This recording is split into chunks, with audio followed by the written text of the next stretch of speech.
I think the really main thing that we wanted to do from Lightning Rod Games was create games that a lot of people can enjoy. They're not feeling alienated by the content or the story or like the theming. Even when we did A Fold Apart, which is ostensibly about an adult romantic relationship, we wanted something that could be experienced by younger players and still played and enjoyed just from the puzzle solving aspect of it as well. And we want to be very inclusive just with our game design, with the way that we run our studio, with the types of stories and themes that we put in our games themselves. Being able to approach a broad and inclusive audience was something that was really important to us.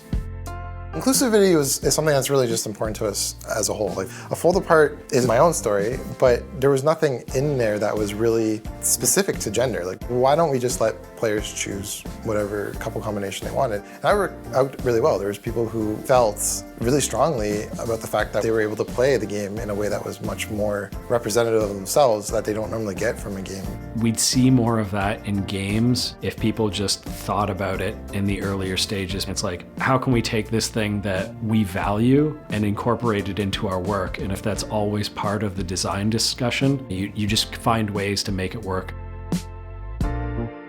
Ontario is probably the best place in Canada to start a studio. It has a lot of good incentives and there's a lot of good support for it. Mark and I are from Ontario, but when we started our careers, we had to leave to make video games. And if you want to do that in Canada, you go to Quebec or you go to Vancouver. But when it came time to start our company, we could see that Ontario Creates was making an effort to build the industry in our home. And we knew that we had to come back and be a part of that.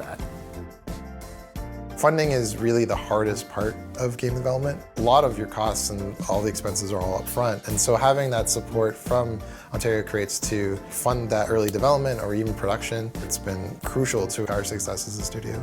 Ontario Creates has been a big part of the success of Lightning Rod, not just for the backing that allows the games to be bigger and better than they would be otherwise, but also some of the feedback that they've given us on our pitches and designs. Because there was a point when we looked at it and we were just like, can we do this? Is this too expensive? Because we got this encouragement. We were able to go forward with that. And I can't imagine having made the game a different way now.